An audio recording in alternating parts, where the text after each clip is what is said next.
Good evening. आज जो हम लोग क्लास देखने जा रहे हैं वो है सुधीर रंजन खासगीर। एक इम्पोर्टेंट कलाकार के रूप में जाने जाते हैं और इनसे भी एक आध क्वेश्चन आते रहते हैं। आते इसलिए हैं क्योंकि इनके बारे में कई नई नई तरह की जानकारियां हैं। इन्होंने बहुत सारे काम ऐसे किए हैं जिनको एग्जाम में इन पर एक आध क्वेश्चन बनना लगभग तय होता है। तो नाम इनका है सुधीर रंजन खासगीर। खासगीर एक तरह से अलग तरह का नाम लग रहा है। ये एक उपाधि है। खासगीर क्या है? ये खासगीर। खासगीर क्या है? ये एक उपाधि है। ये उपाधि क्या है कि खासगीर को कहते हैं वैद्य, यानी चिकित्सक।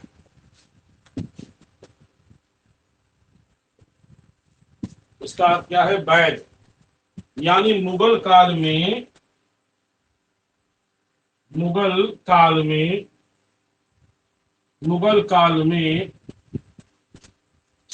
इनके पूर्वज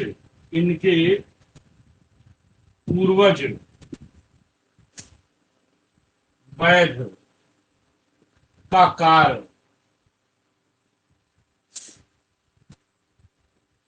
करते थे, जिन्हें खासगीर कहा जाता था। मुगल काल में इनके जो पूर्वज थे सुधीर रंजन खासगीर के, इनके जो पूर्वज थे वो मुगलों में वैद्य का काम यानी चिकित्सक का काम किया करते थे। वहां इनको बोलते थे खासगीर। तो ये एक उपाधि इनकी बन गई और इनके पूर्वजों में ये चलती चली आ रही है, इसीलिए इनके नाम में भी जोड़ा गया और वो नाम है खासगीर यानी सुधीर रंजन खासगीर। ठीक है। आइए अब इनके हम जन्म मृत्यु के बारे में देखते हैं। जन्म और मृत्यु के बारे में देखते हैं।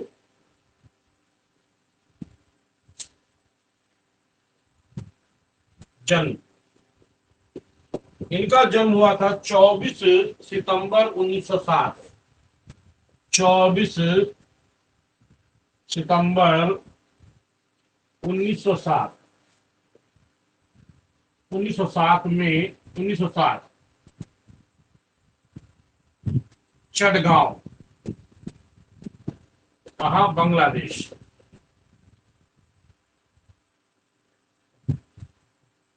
चटगांव कहाँ? इस समय बांग्लादेश में। ध्यान रखिएगा, इनका जन्म हुआ था 1907 में चटगांव। कहाँ हुआ था? 1907 में चटगांव यानी बांग्लादेश में इनका जन्म हुआ था। बात करते हैं इनकी मृत्यु के बारे में। तो इनकी जो मृत्यु है वो है 27 मई 1974। 27 मई 1974 में शांति निकेतन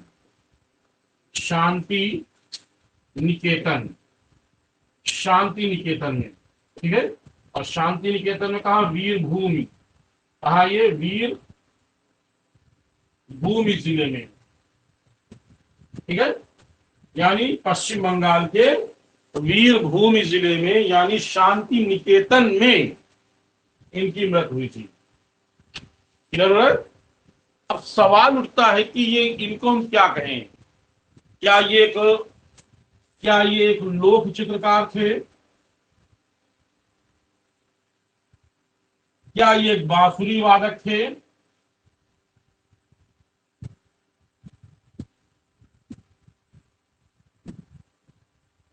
क्या ये एक मूर्तिकार थे? या उपरोक्त सभी? अगर ऐसे क्वेश्चन आता है कि सुधीर रंजन खासगीर क्या थे, तो लगाएंगे उपरोक्त सभी थे। क्या थे? ये एक लोक चित्रकार भी थे, ये एक बांसुरी वादक भी थे, ये एक मूर्तिकार भी थे। ठीक है ना? ऐसे में ये लगाओ। लेकिन अगर ये विकल्प नहीं है और ये आता है और आता है साथ में कि लोक चित्रकार, बांसुरी वादक, मूर्तिकार या नाटककार, क्या लिखें, नाटककार। अब ऐसे में क्या इनको टिक मारेंगे हम, ये क्या इनको हम लोक चित्कार कहें या केवल चित्कार कहें या इन्हें बांसुरी वादक कहें या इन्हें मूर्तिकार कहें? तो इसमें आपको लगाना है आंसर मूर्तिकार। तो ये कहेंगे कि सुधीर रंजन खास्तगीर मुख्य रूप से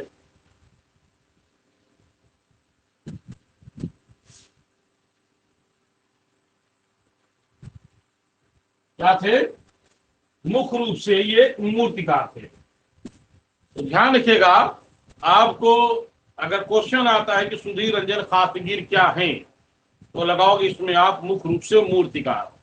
मूर्तिकार नहीं है तो कहेंगे लोक चित्कार या चित्कार, ये नहीं है तो बांसुरी वादक है, और ये अगर तीनों देता है तो उपरोक्त सभी। मिश्री मैंने क्वेश्चन दे दिए, इसमें आपको समझने में आसानी हो। तो इस तरह से सुधीर रंजन खास्तगीर एक मूर्तिकार के रूप में जाने जाते हैं। क्यों जाने जाते हैं, पहले एक बात तो वो बात की बात है, अभी बताएंगे। इसके अतिरिक्त बात करते हैं कि ये एक, इनको पद्मश्री मिला था 1950 में। इनको जो है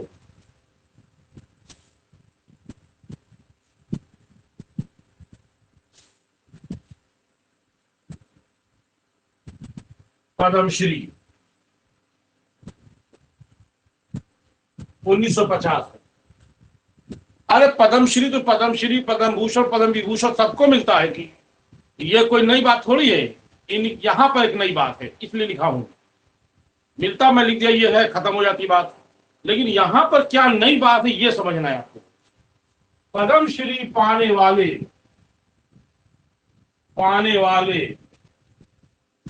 पहले व्यक्ति थे।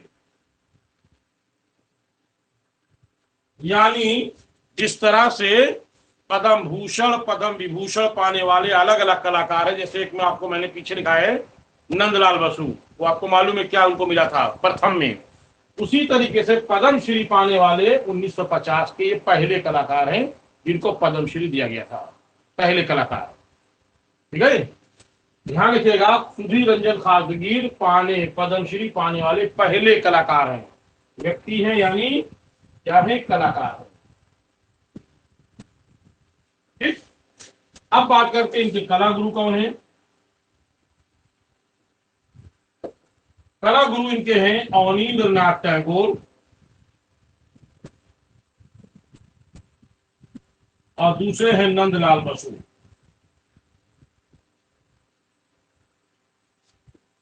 ठीक, ये इनके कला गुरु हैं। इनको कहा जाता है कि भारतीय, इनको कहा जाता है चित्रकला का भारतीय, चित्रकला की भारतीय शैली। इन्हें सुधीर रंजन खास्तगीर को चित्रकला, क्या है, सुधीर रंजन खास्तगीर को चित्रकला की भारतीय शैली के रूप में, ये याद रखेगा किस रूप में, भारतीय शैली के रूप में भी जाना जाता है। यानी चित्रकला में की भारतीय शैली के रूप में भी इन्हें जाना जाता है। ठीक है ना, आगे बढ़ते हैं लोग।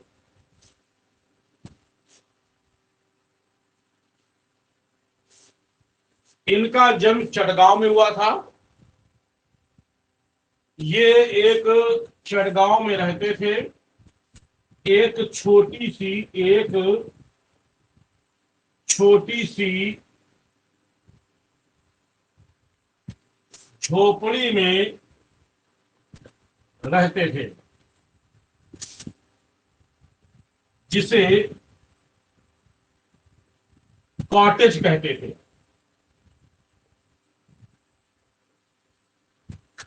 कॉटेज कहते थे। यानी एक झोपड़ी थी, जिस झोपड़ी में रहते थे इनका परिवार वगैरह जो रहते थे, तो वो कहलाता था कॉटेज कहते थे। इस कॉटेज के सामने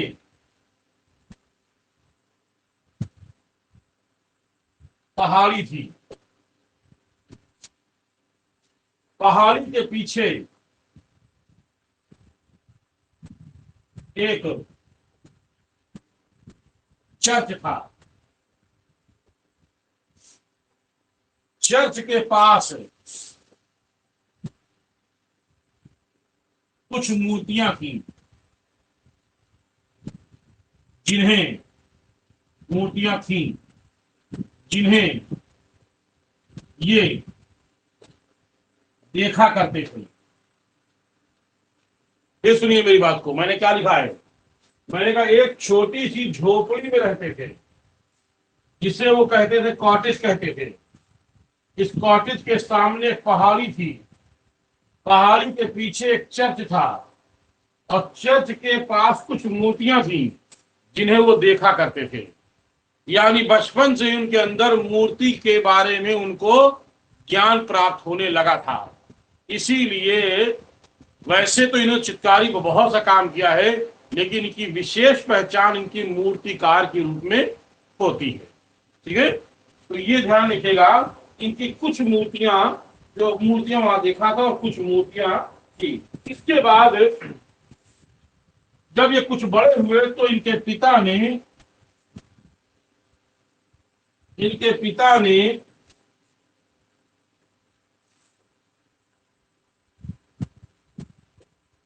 चटगांव के स्थानीय विद्यालय में दाखिला करा दिया। समझ आया आप लोग को? मैंने कहा कि चटगांव के स्थानीय विद्यालय में दाखिला कर, जो बाद में आया है, मैं उनसे ये कहना चाहूंगा कि आप 8:08, 8:30, 8:35 में आ जाया करेंगे, क्योंकि काफी कुछ निकल गया है। तो चटगांव के स्थानीय विद्यालय में दाखिला करा दिया। यहां से इन्होंने प्रारंभिक कला सीखा, और फिर 1925 में इनका दाखिला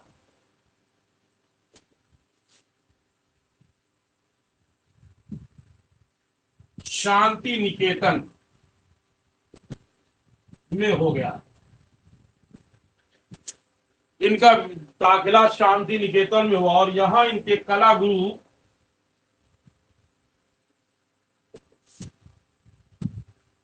नंदलाल बसु बने। यही शांति निकेतन में 1929 में इन्होंने 1929 में शांति निकेतन में कला से स्नातक की डिग्री प्राप्त की। ठीक है, स्नातक की डिग्री प्राप्त की।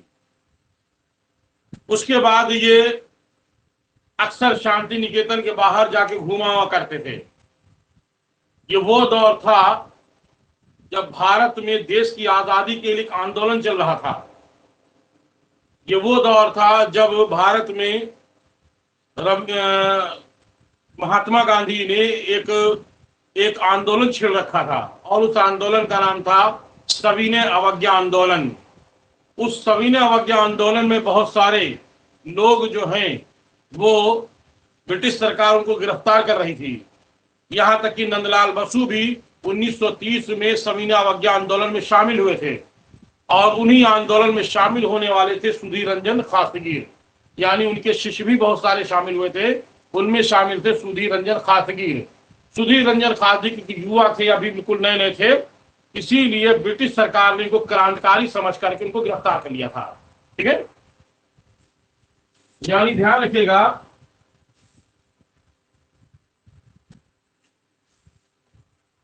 सुधीर रंजन खासगीर को क्रांतिकारी समझकर गिरफ्तार कर लिया गया था। ठीक है, इन्हें गिरफ्तार कर लिया गया और कुछ समय बाद इनको रिहा कर दिया गया। शांति निकेतन आए, शांति निकेतन वापस आए, यानी शांति निकेतन वापस आए। इनको गिरफ्तार किया गया, कुछ महीने इनको क्रांतिकारी समझ के इनके साथ उसी तरह की यातना की गई, लेकिन ये बाद में जब जैसे क्रांतिकारी रिहा हुए थे तो इनको रिहा कर दिया। ये बात हम कर रहे हैं उस समय की जब गांधी ने सविनय अवज्ञा आंदोलन 1930 में जारी किया था। ब्रिटिश सरकार ने लोगों को गिरफ्तार करना शुरू किया था। उन्हीं में से गिरफ्तार होने वाले व्यक्ति ये भी थे, जिनका नाम था सुधीर रंजन खासगी। ठीक है, सुधीर रंजन खासगी जब ये रिहा हुए तो रिहा होकर के सीधे शांति निकेतन में आए। कुछ समय तक शांति निकेतन रहे और शांति निकेतन छोड़ दिया। ठीक है, शांति निकेतन छोड़कर शांति निकेतन छोड़कर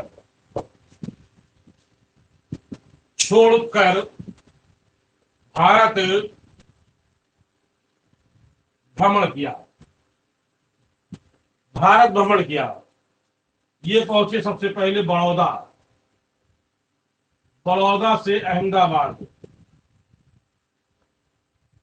अहमदाबाद से महाराष्ट्र,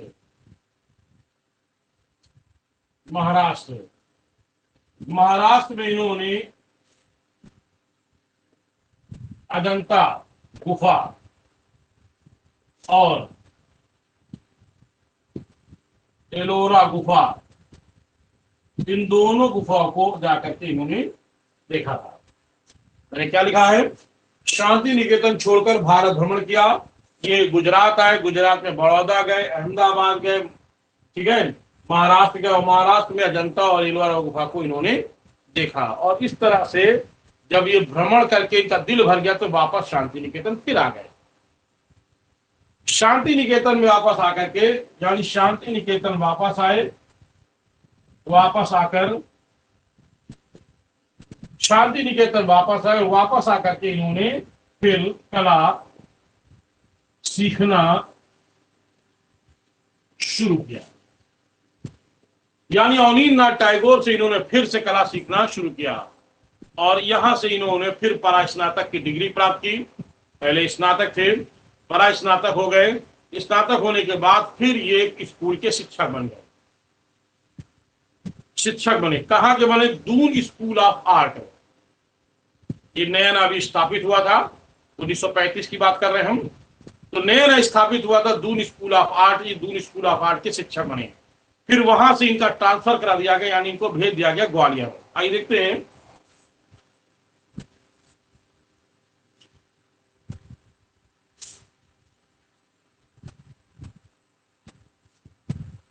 ये शिक्षक बन गए, कहां के बने, Doon school of art, Doon school of art, Dehradun,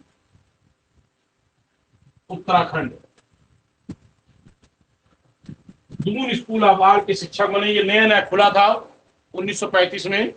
फिर उसके बाद शिक्षक का कार्य किया उन्होंने, नंबर 2। फिर ये चले गए सिंधिया,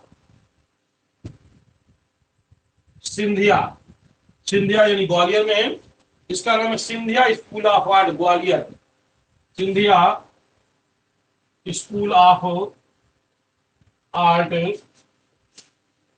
ग्वालियर। यहां के भी शिक्षक रहे, यानी इन स्कूलों में ये शिक्षा का काम करते रहे। उसके बाद यहां तक शिक्षा किया, शिक्षा ग्रहण किया। बीच में बहुत सारे काम किए, वो मैं पार्ट में अलग अलग तोड़ तोड़ के बताएंगे। यहां से फिर ये 1937 में 1937 में 1 वर्ष का अवकाश लिया अवकाश का मतलब है इन्होंने छुट्टी दी 1 वर्ष के लिए, और इस तरह से ये विश्व भ्रमण, ठीक है, विश्व भ्रमण किया। विश्व भ्रमण में कहां कहां गए? विश्व भ्रमण में ये पेरिस, इटली, ऑस्ट्रिया, पेरिस से इटली से ऑस्ट्रिया से जर्मनी,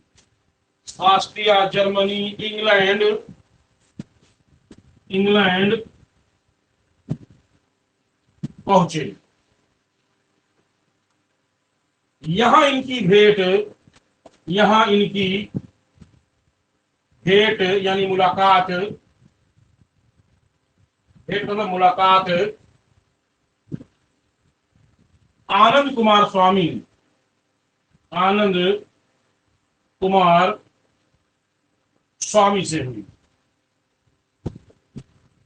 यानी यहां विभिन्न देशों के संग्रहालय को देखते हुए, यानी विभिन्न देश, यानी कहां कहां?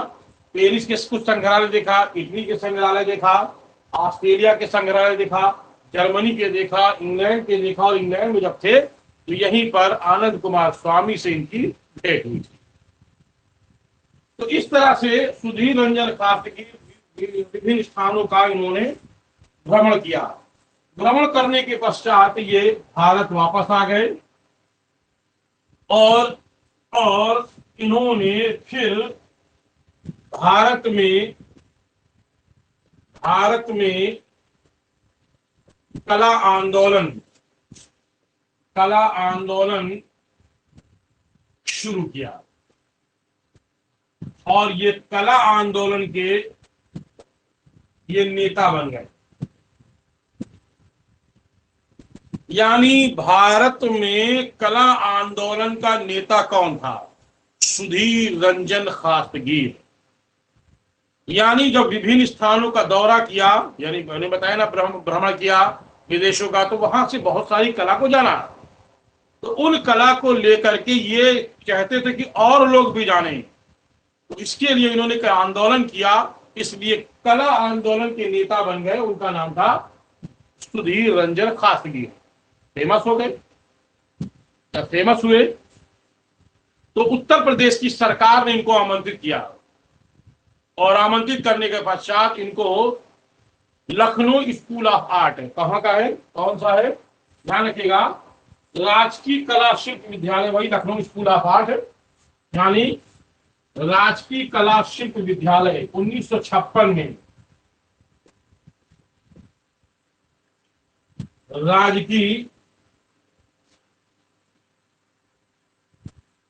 राजकीय कला शिल्प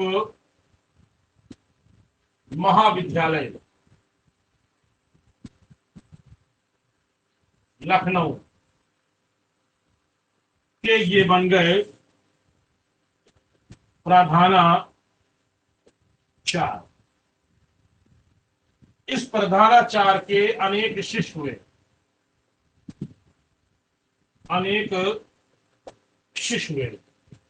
ऐसे में इनके शिष्य कौन कौन से थे? इनके शिष्य हुए जिनके नाम थे मदन लाल नागर, रणवीर सिंह बिष्ट,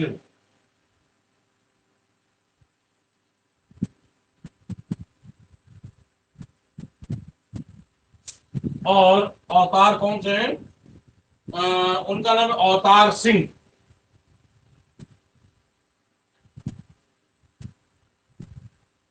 आदि ये तीन इनके मुख्य जो है इनके शिष्य थे। ये कौन थे?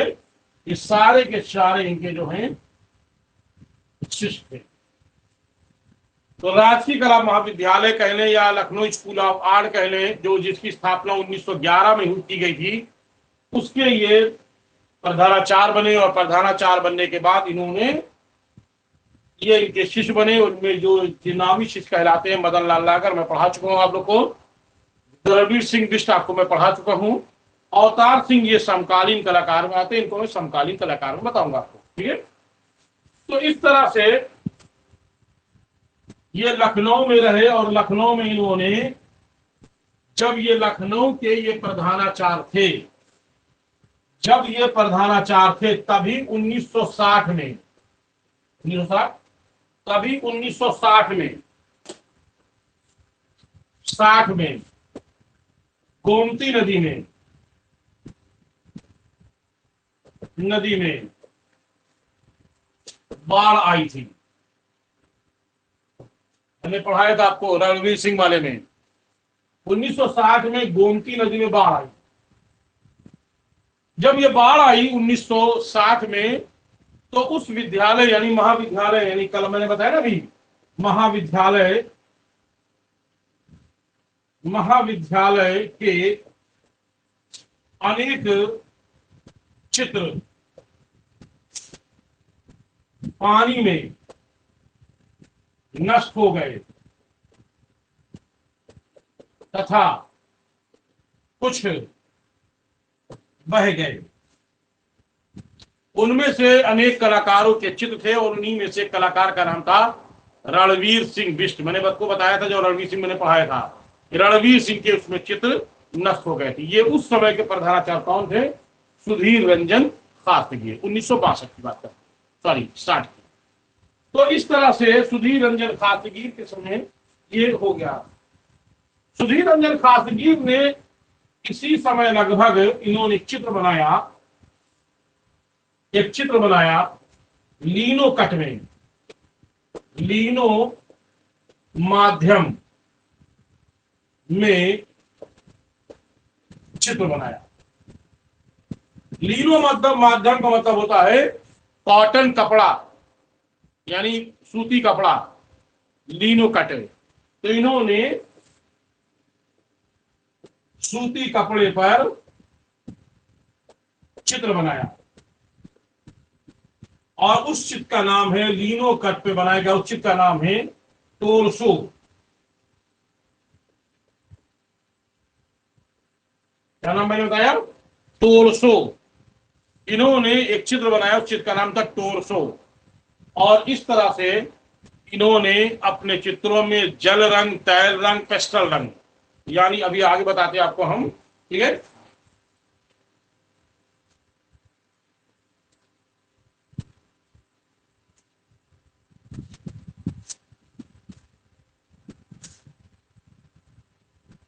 इन्होंने अपने चित्रों में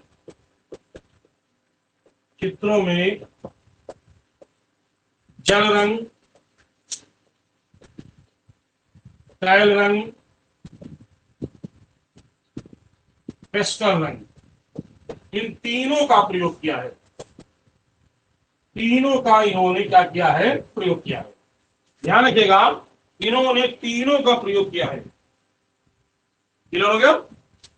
फिर ये 1964 में, 56 में लखनऊ में रहे, फिर वहां से लखनऊ से ये फिर वापस शांति निकेतन आ गए, ठीक है। 1964 में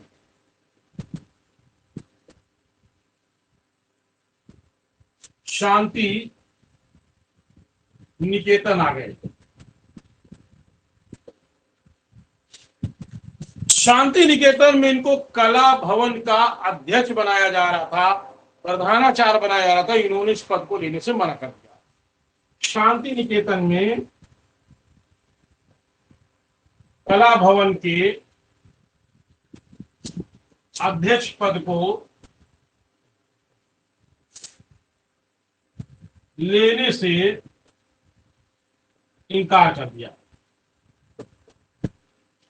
क्योंकि जिम्मेदारी का काम था, ये फ्री रहना चाहते थे। ये जब ये पद छोड़ दिया, शांति निकेतन में रहते थे, रविन्द्रनाथ टैगोर के परिवार से बहुत ही इंप्रेस थे। तो ये जान ले आप, मैं एक बहुत बड़ी बात बताने जा रहा हूं आपको। ये ऐसा कलाकार था जिसने अपने समकालीन के समय, या कहने अभी भी जिसने रविंद्रनाथ टैगोर की सबसे अधिक मुखाकृति बनाई है। ध्यान रखिएगा, मैं कुछ इस तरह से लिख दे रहा हूं जिसको आपको समझने में आसानी हो। मैं इस तरह लिख रहा हूं कि रविंद्रनाथ टैगोर की मुखाकृति सर्वाधिक बनाने वाला कलाकार सुधीर रंजन खासगीर था। ठीक है, रविंद्रनाथ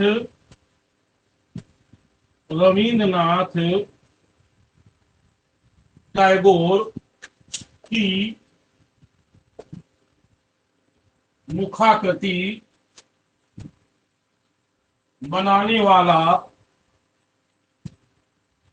सर्वाधिक बनाने वाला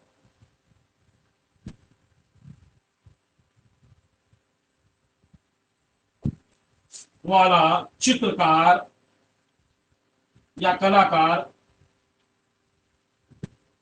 सुधीर रंजन खासगीर था। नोट कर लेंगे, इसको नोट में लिखेगा, इसको आप नोट करके लिखिएगा, नोट में करके। रविंद्रनाथ टैगोर की मुखाकृति, मुखाकृति मतलब पोर्ट्रेट, पोर्ट्रेट कहने, छवि कहने, व्यक्ति चित्र कहने, मुखाकृति सर्वाधिक बनाने वाला चित्रकार कौन था, तो कहेंगे सुधीर रंजन खासगीर। रविंद्रनाथ टैगोर की मैंने बताया कि रविंद्रनाथ टैगोर की मूर्ति जो है, मूर्ति की बात करते हैं तो कहेंगे रामकिंकर भाई ने बनाया है। सुधीर रंजन रविंद्रनाथ टैगोर की मूर्ति जो है क्या कहते हैं, मैंने आपको बताया कि डीपी राय चौधरी ने बनाया है। रविंद्रनाथ टैगोर का चित्र अवनींद्रनाथ टैगोर ने जल रंग में बनाया है। रविंद्रनाथ टैगोर का चित्र तैल रंग में मैंने बताया था आपको गगनेंद्रनाथ टैगोर ने बनाया है। सर्वाधिक मुखाकृति बनाने का काम किसने किया है, तो कहेंगे सुधीर रंजन खासगीर ने किया। तो दिमाग बैठा लीजिएगा, ठीक है। तो इस तरह से इन्होंने ये काम किया था। इसके अलावा ये लोक जीवन पर भी इन्होंने बहुत सारे चित्र बनाए हैं और ये एक चित्रकार के रूप में जाने जाते हैं। आइए अब इनके हम मुख्य चित्रकार देख लेते हैं कि अन्य प्रमुख चित्र कौन कौन से, उसके बाद फिर मूर्ति के बारे में इनको बताते हैं। ठीक है, तो सबसे पहले देख लेंगे कि अन्य प्रमुख चित्र, अन्य प्रमुख चित्र, ठीक है, कौन कौन से हैं, दिख रहा है यहाँ पे। ठीक, तूफान की यात्रा कौन सी है, तूफान में यात्रा, तूफान में यात्रा, तूफान में यात्रा, पूजा, पलाश के फूल, पलाश के फूल, ठीक है, पलाश के फूल, गुरुदेव,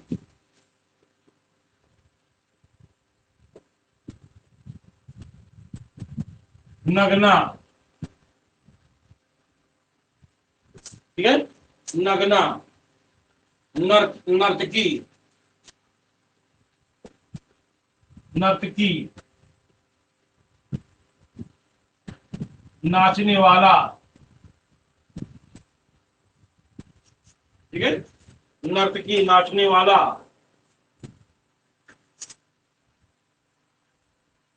अधिक अन्न उपजाऊ, अधिक अन्न उपजाऊ, उपजाऊ, अधिक अन्न उपजाऊ, मां,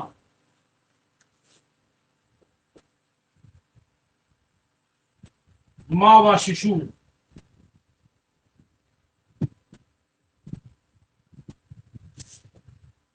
मां व शिशु, नर्तकी की बालाएं,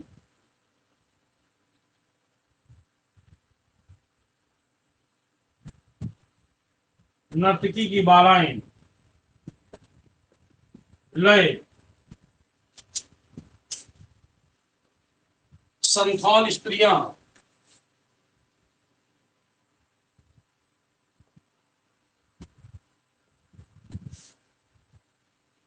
संथाल स्त्रियां, तालाब से वापसी,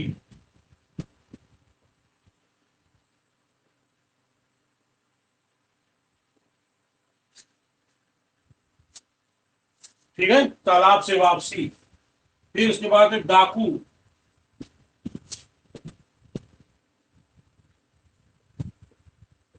डाकू। और क्या है? माँ, बच्चे और मीराबाई।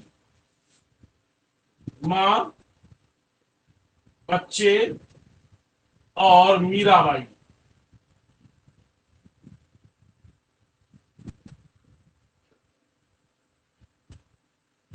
संथाल, संथाल आदमी बांसुरी बजा रहा है। संथाल आदमी बांसुरी बजा रहा है। इसके अलावा लेडी विद बर्ड,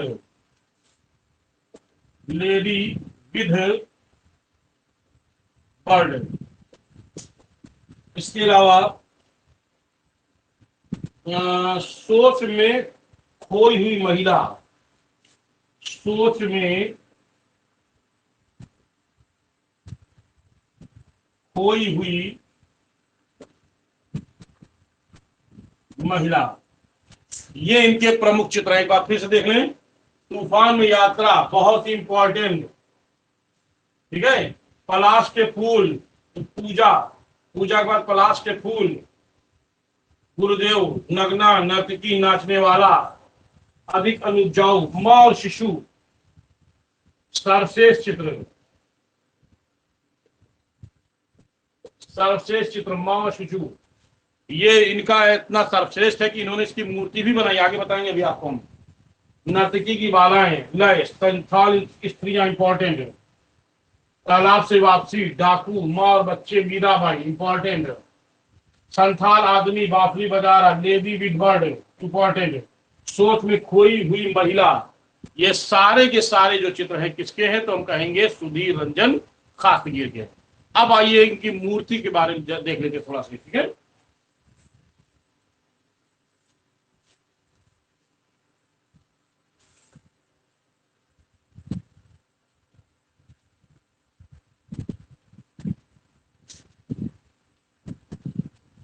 देखते हैं।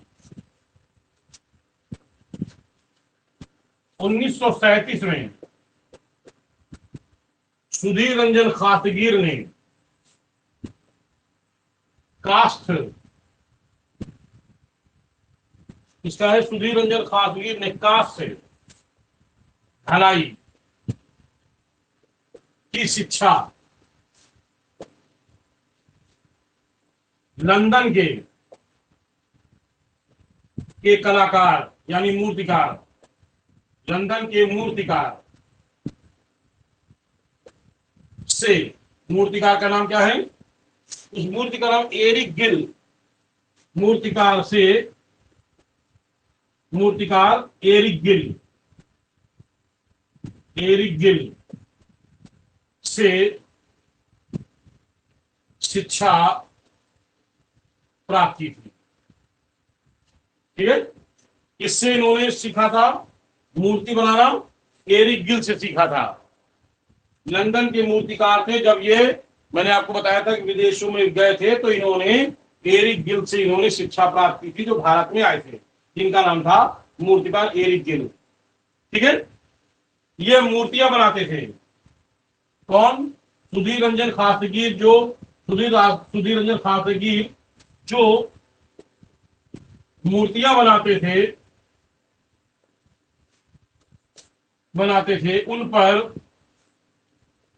उन पर पाश्चात्य कलाकार, पाश्चात्य मूर्तिकार रोंदा,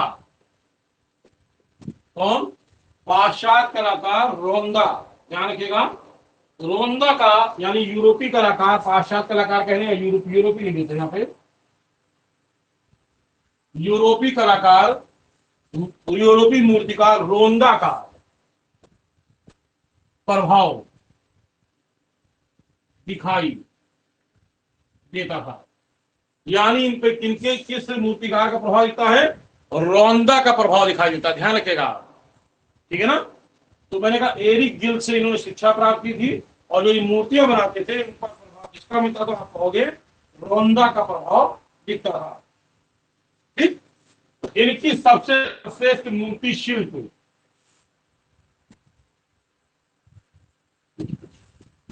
सुधीर रंजन खादगीर की सबसे सर्वश्रेष्ठ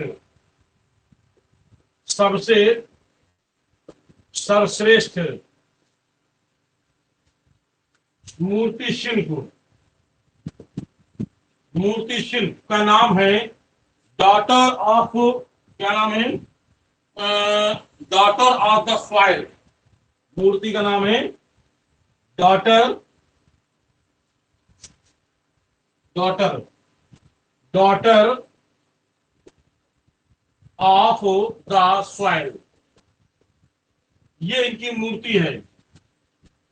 इस मूर्ति को इन्होंने मद्रास, क्या नाम है पूरा है, Madras fine art society, Madras fine art society की प्रदर्शनी में रखा था। तब इन्हें प्रथम, क्या लिखा मैंने, तब इन्हें प्रथम यानी पहली बार, तब इन्हें प्रथम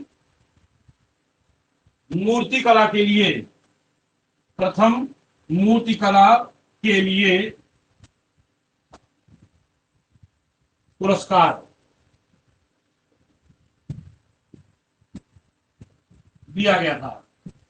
तो ध्यान रखिएगा, सबसे सर्वश्रेष्ठ मूर्तिकार, इनकी सर्वश्रेष्ठ मूर्ति शिल्पी daughter of the soil, daughter of the soil को इस मद्रास फाइन आर्ट सोसाइटी की प्रदर्शनी में जब रखा तो इन्हें प्रथम मूर्ति कला के लिए पुरस्कार दिया गया था। याद रखिएगा। इनकी दो और अन्य मूर्ति शिल्प है, वो भी जान लें, और इस तरह से ये मूर्तिकार के रूप में भी जाने जाते हैं। इनकी अन्य मूर्ति है विंटर, इनकी अन्य मूर्तियां हैं, एक का नाम है विंटर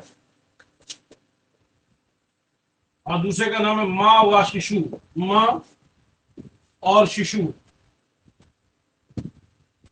ये भी इनकी मूर्तियां हैं। तो ये थे आपके सुधीर रंजन खासगीर। तो मैंने आपको बताया कि सुधीर रंजन खासगीर मुख्य रूप से एक मूर्तिकार के रूप में जाने जाते हैं। इसके अलावा ये एक चित्रकार भी थे, चित्रकार, इनको लोक चित्रकार कहा जाता है। जब खाली समय होते थे, फ्री होते थे, तो मूड में रहते थे तो बांसुरी बजाया करते थे, ये बांसुरी वादक भी कहलाते हैं। और ये पहले पद्मश्री पाने वाले कलाकार हैं। इनके कलागुरु का नाम था अवनींद्रनाथ टैगोर और ये भारत के कला आंदोलन के नेता के रूप में भी जाने जाते हैं। ये भारत की आज़ादी के लिए भी इन्होंने अपना योगदान किया और इनको क्रांतिकारी समझकर इनको कुछ समय के लिए इनको जेल में भी रखा गया। और इनके बारे में कहा जाता है कि इन्होंने बहुत सारी मूर्तियां, बहुत सारी जो है चित्र बनाए हैं, लेकिन सबसे ज्यादा जो भारतीय चित्रकारों में जिस चित्रकार ने सबसे अधिक रविंद्रनाथ टैगोर की जो है मुखाकृतियां बनाई हैं, चित्र बनाए हैं, उस कलाकार का नाम है सुधीर रंजन खासगीर। बाकी मैंने आपको बताया कि किसने मूर्तियां बनाई हैं, वो भी मैंने आपको नाम अभी लेक्चर में दिया था बीच में, यानी राम किंकर बैज और डीपी राय चौधरी जैसे लोग कलाकार मूर्तिकार थे, इन लोगों ने मूर्तियां बनाई थी। और जल रंग तैल रंग भी जो है मैंने आपको बताया, एक बार फिर रिपीट कर देता हूँ। जल रंग में जो है अवनींद्रनाथ टैगोर ने अपना योगदान किया था और तैल रंग में जो है गगनेंद्रनाथ टैगोर ने रविन्द्रनाथ टैगोर का चित्र बनाया था। तो ऐसे में सबसे ज्यादा जो है बनाने वाले का नाम था सुधीर रंजन खासगीर। सुधीर रंजन खासगीर क्योंकि ये जो भारत के जो मतलब गांव से लोग जुड़े हुए थे उन पर भी चित्र बनाते थे, जैसे संथाल स्त्रियां इन्होंने बनाया। संथाल स्त्रियां, पुरुष बच्चे, वो नंदलाल बसु का है, इनका संथाल स्त्रियां हैं। और इन्होंने संथाल पुरुष बांसुरी बजाने वाला, तो यानी क्या संथाल एक जनजाति है, जनजाति को देख करके इन्होंने सब चीजें बनाए थे, इसीलिए इनको लोक चित्रकार के रूप में भी जाना था। इनको भारतीय शैली यानी कहा जाएगा चित्रकला में भारतीय शैली के रूप में भी इनको जाना जाता है, वो मैंने अभी आपको बताया है। खैर, ये एक इंपॉर्टेंट कलाकार है, जो लेक्चर मैंने दिया इसको बढ़िया से नोट बना लिए और बाकी इसको तैयार करिए। फिर हम लोग मिलते हैं कल एक नए चित्रकार के साथ। वो कौन होगा वो तो मुझे भी नहीं मालूम है, कल मैं आपको बताऊंगा। चलिए, जय हिंद, गुड नाइट। और एक बात और कहूंगा, 19 तारीख से एक नया बैच शुरू कर रहे हैं।